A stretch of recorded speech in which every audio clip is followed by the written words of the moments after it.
se fala no Evangelho que vão ressuscitar os mortos, nós, na nossa cultura, pensamos que vai ser ressuscitados os corpos físicos, porque a capacidade nossa de analisar os fatos pelo conhecimento que se tem ainda é com base na cultura que carregamos em nossa mente. É aquilo que vimos e ouvimos com os nossos olhos.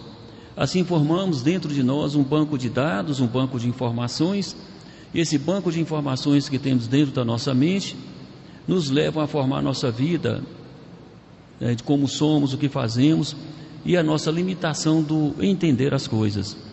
Você entende de acordo com o banco de dados que você tem na sua mente, ou seja, com a sua capacidade de raciocinar e analisar.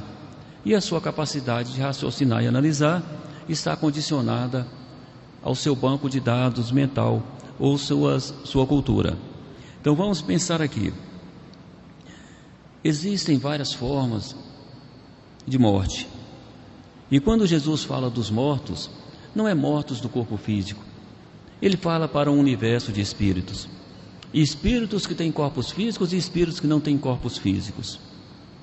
E a morte que ele se refere é a morte daqueles que são mortos para a verdade.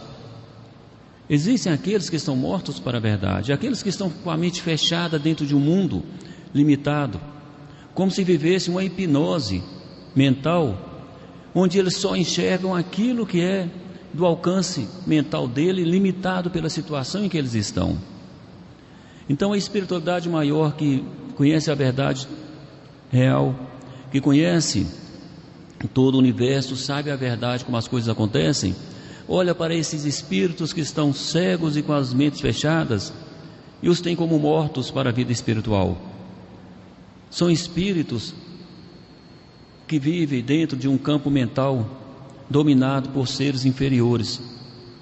Então, quando Jesus fala que todos vão ouvir a voz dele, vão ouvir por quê? Porque vai ser retirado esses espíritos do campo mental de domínio desses espíritos inferiores, e eles vão poder então raciocinar, perceber e compreender o que é de fato verdade, o que é de fato mostrado, ensinado por Deus Pai Todo-Poderoso.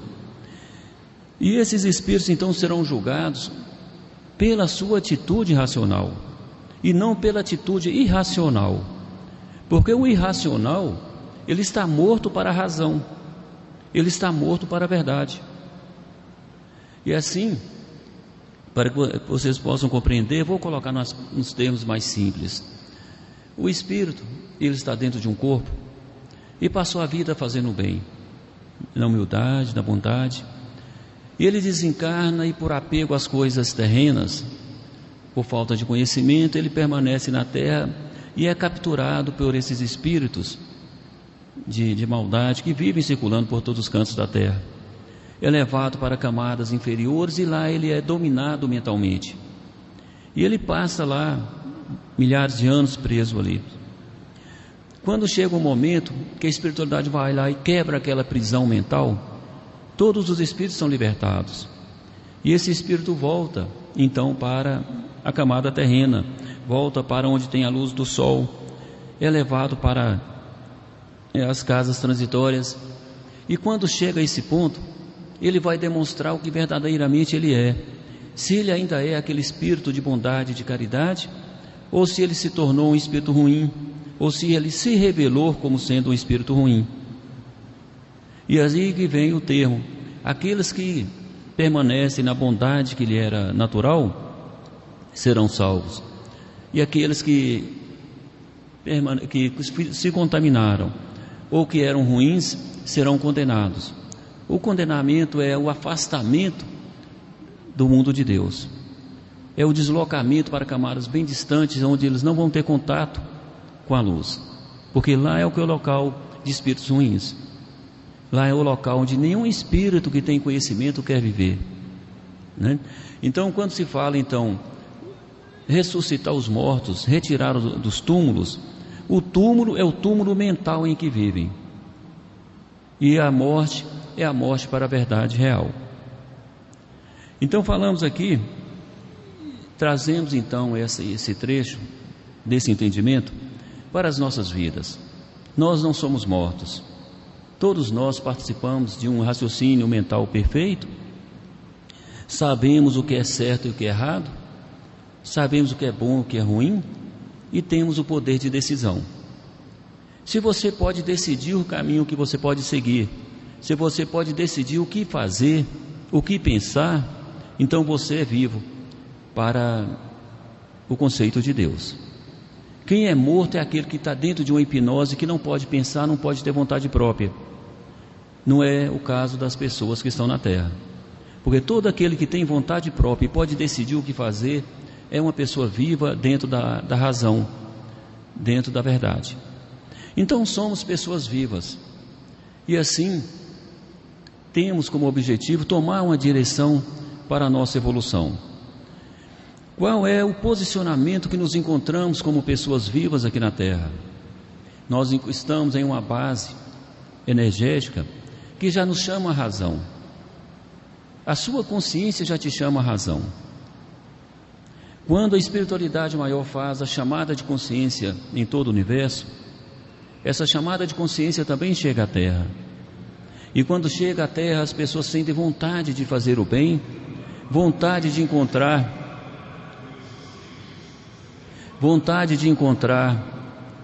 alguma resposta. E aí você sente no seu interior que está faltando alguma coisa, que você tem que fazer um bem, que você tem que mudar, que tem um vazio na sua vida. Isso acontece quando recebemos as chamadas de consciência. Então as pessoas recebem as chamadas de consciência, muitos têm ação, procuram caminhos, outros sentem e depois ignoram.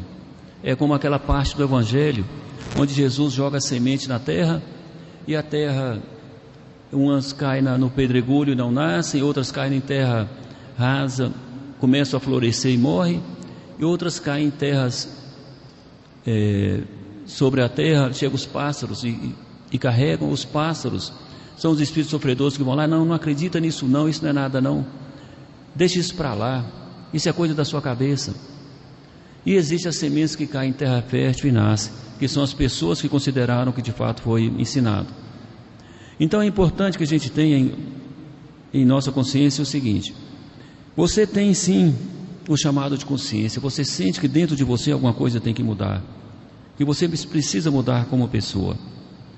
Então o seu espírito percebe isso, reflete para o seu inconsciente, que projeta e que reflete para o seu consciente, e como você não consegue decifrar, você apenas sente a necessidade de uma mudança. E assim nós vamos um pouco mais além. Se houve um chamado, se está havendo um chamado da espiritualidade, os filhos de Deus devem escutar, não devem ignorar. Se Deus chama os seus filhos para a luz, é importante que a gente saiba escutar. Você é chamado para fazer uma obra, e você pode dizer sim ou não para Deus Pai Todo-Poderoso. E o sim, vocês já estão dando agora ao estarem aqui. Olha, eu estou pronto, eu quero servir, e quero aprender como servir. Aí eu ainda não sei. Eu sei que é bom fazer orações, fazer preces, eu faço, mas eu quero ir mais além, que eu sei que tenho condições de fazer muito mais, tenho condições de servir muito mais nas obras de Deus, e eu tenho o desejo de estar com Deus, eu tenho o desejo de sair dessa escola terrena, que é uma escola primária, e ir para uma outra escola de nível melhor, nos planos espirituais. Eu não preciso passar por setores de reforço, de aprendizado, onde a dor e a dificuldade é que faz despertar. Então a gente pensa, porque imagine você tem uma multidão de alunos, de todos os níveis de capacidade, de inteligências variados. Uns aprendem mais rápidos, outros com mais dificuldade. E você está conduzindo esse grupo, essa multidão. Aí, aqueles que aprendem mais rápido, você os conduz para salas melhores, escolas melhores. Aqueles que têm aprendizado intermediário, você ainda insiste um pouco mais com eles para que eles melhorem. E os que têm dificuldade de aprendizado, você coloca ensinamentos mais rigorosos para que aprendam mais, porque precisam de disciplina. Tem ensinamento que precisa de disciplina. E aí você pensa: nossa, eu vou ter que passar pela escola da disciplina? A escola da disciplina é a escola da dor. Aquela que coloca a pessoa na cama e faz ela chamar Deus o tempo todo. Aquela que coloca a pessoa na situação em que ela pede a presença de Deus o tempo todo. E aí você pensa: quando pôde ir caminhar para Deus, não caminhou. E agora que está na dor, está chamando. Nós não precisamos passar para a escola pelos procedimentos de disciplina, né? Então isso aí é o tratamento dado a cada aluno. Aí você pensa: nossa, e aquelas pessoas más, se não sofrerem na terra, vão sofrer no mundo espiritual. E no mundo espiritual a dor é maior, porque ela permanece por longas datas. No físico, o físico encerra a sua vida e acaba a dor física. Mas a dor espiritual é que é terrível, é a duradoura, é interminável. Então, quer dizer, isso é um ensinamento dado para os alunos indisciplinados, os alunos que desprezam o chamado de Deus. Bom, então Deus Pai Todo-Poderoso fez o chamado de consciência em todo o universo e na terra. As pessoas sentem, muitos sentem a vontade de estar com Deus, sentem a vontade de ser bom. É o despertar interno de cada um. E a gente vê muitas pessoas com esse despertar aqui pelos caminhos que a gente vê, a gente passa. Há muitas pessoas boas em todos os locais, né? Isso é grandioso. Mas é importante você despertar e perceber: eu tenho que fazer alguma coisa. E essa coisa se divide em duas partes: deixar de fazer o ruim e fazer o bom. Não é ficar parado, sabendo o que tem que fazer, porque tem aqueles que reconhecem que precisam mudar, mas só reconhecem, não tomam atitudes. Então a primeira atitude: o que eu não faço mais em minha vida?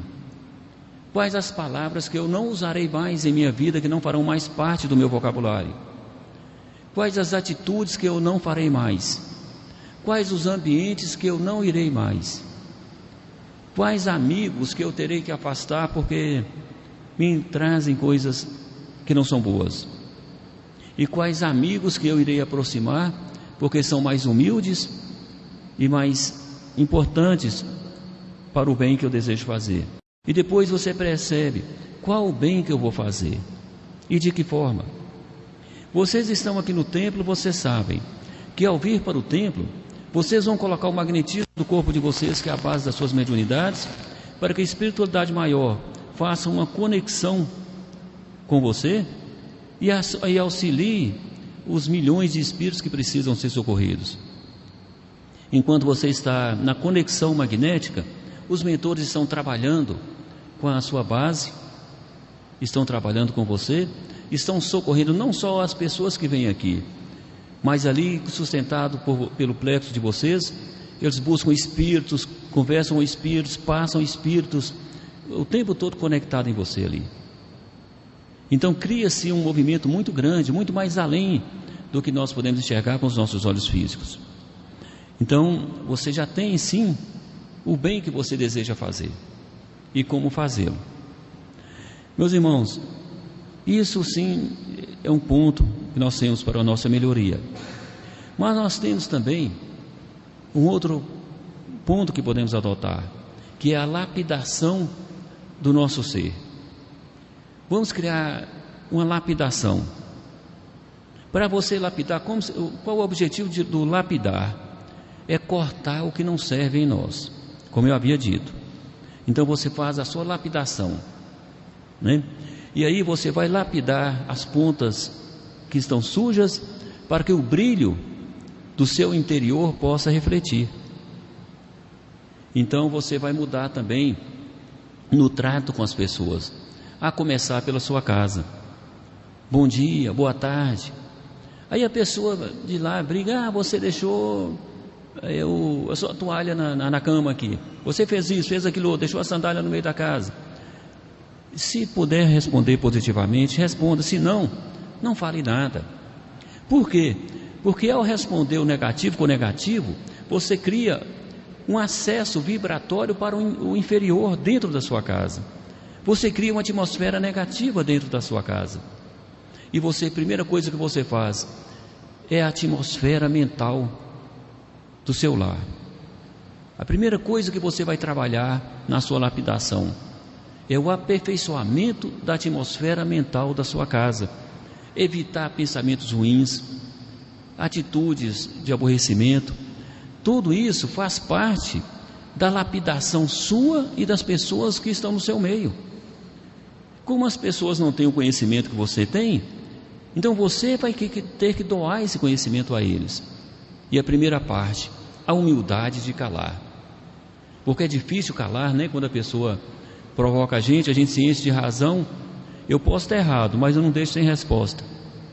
Aí, para o seu ato de valentia, o prêmio é uma atmosfera mental dentro do seu meio.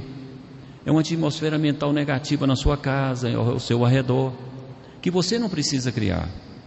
Então você vai evitar a construção de atmosferas mentais no seu meio, a começar pela sua casa, usando palavras, deixando a pessoa falar.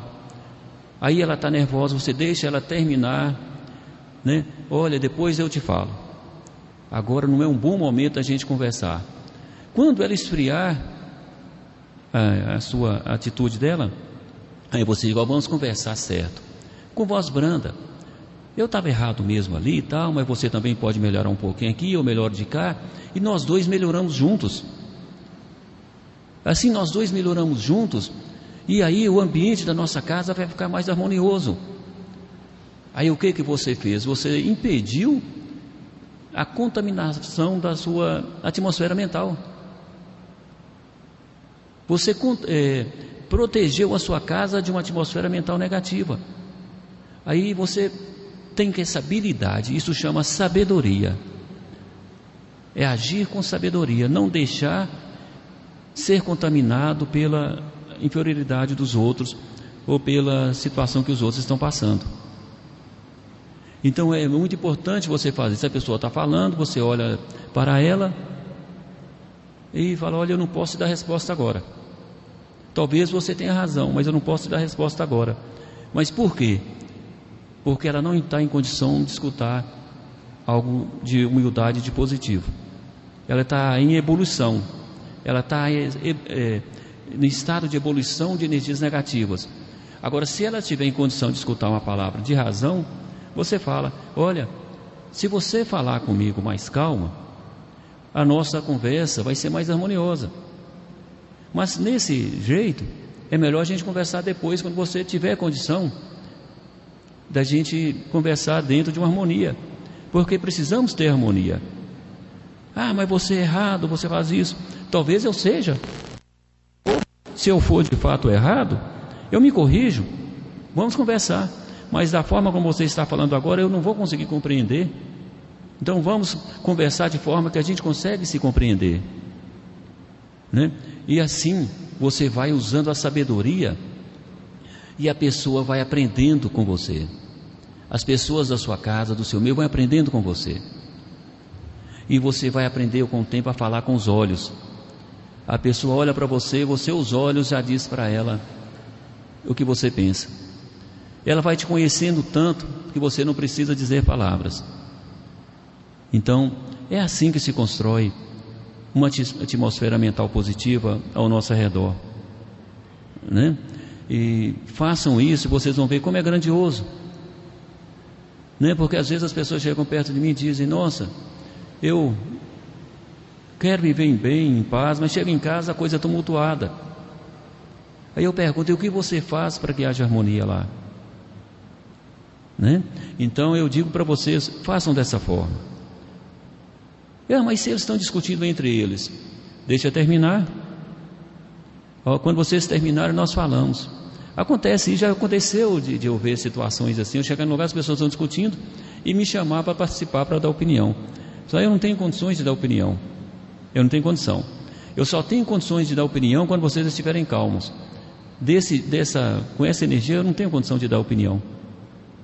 Ah, mas eu vou te contar. Não, você não me conta agora não, que eu também não tenho capacidade de escutar. Eu só tenho capacidade de escutar quando vocês estiverem calmos, né? Porque aí nós vamos entender com a razão. Depois eu explico para ela: olha, vocês estão naquele processo de jogar para fora o negativo de vocês, e um quer jogar o negativo para o outro o máximo possível. Mas quando vocês tiverem condições de absorver a luz e a harmonia, aí nós estamos em condições de participar da conversa de vocês, porque agora vocês não estão na condição de absorver, apenas de exalar. E assim a gente vai acalmando as pessoas do meio. Meus irmãos, por que estou dizendo isso? Porque nós vivemos em constante processo de lapidação do nosso ser, e o nosso espírito precisa brilhar, e para ele brilhar nós temos que cortar as pontas que estão sujas, as pontas contaminadas, e a melhor forma de cortar é sufocar ela dentro da gente. Quer sair um palavrão lá, uma palavra ruim, de teor vibratório baixo, você sufoca. Eu não te digo, não falo mais. Aí chega o sofredor: nossa, mas ele provocou, pode falar, que isso todo mundo fala, é comum. Não, da minha boca não sai coisas assim, da minha mente não sai pensamentos assim. Eu sou um ser em lapidação, eu sou um ser em evolução. Não, mas você tem direito de falar, você vai calar e deixar que ele te humilhe? Prefiro ser humilhado a me perder, porque isso para mim não é humilhação, isso é sabedoria. Isso não é humilhação. Lembre-se disso, sempre vai ter uma voz inferior para empurrar vocês para o negativo, e vocês, na razão crística de vocês, na luz dos seus espíritos, vocês vão pensar e agir com sabedoria. Não, eu agradeço a sua sugestão, mas eu vou agir com humildade e com amor. Lembrando sempre, todos nós somos observados o tempo todo, pela espiritualidade maior e pelas pessoas do nosso meio. As pessoas da sua casa te observam, vê que hoje você agiu com bondade. Nossa, será que ele está com problema? Será que ele está doente? Aí amanhã age com bondade de novo, aí age com bondade novamente. Aí ela começa a te reparar. Na hora que você menos esperar, ela está usando as suas palavras. Preste atenção. As pessoas estão conversando, você conversa com elas em casa, usando palavras novas de harmonia, que não pertencem ao vocabulário delas. Quando elas começam a usar suas palavras, você pode ter certeza que você já está ensinando. Elas estão aprendendo com o seu exemplo, e assim você vai fazendo. Isso é muito forte para o ensinamento, o exemplo. E pode ter certeza, todo mundo deseja evoluir, todo espírito deseja o bem, todo esse espírito que está sendo chamado por Deus para a luz, deseja o bem. E quando você oferece uma energia numa palavra, numa atitude, ela vai absorver. Fazem isso e vocês vão ver como é grandioso a construção que vocês fizeram na vida de vocês e na vida dos outros que estão no seu meio.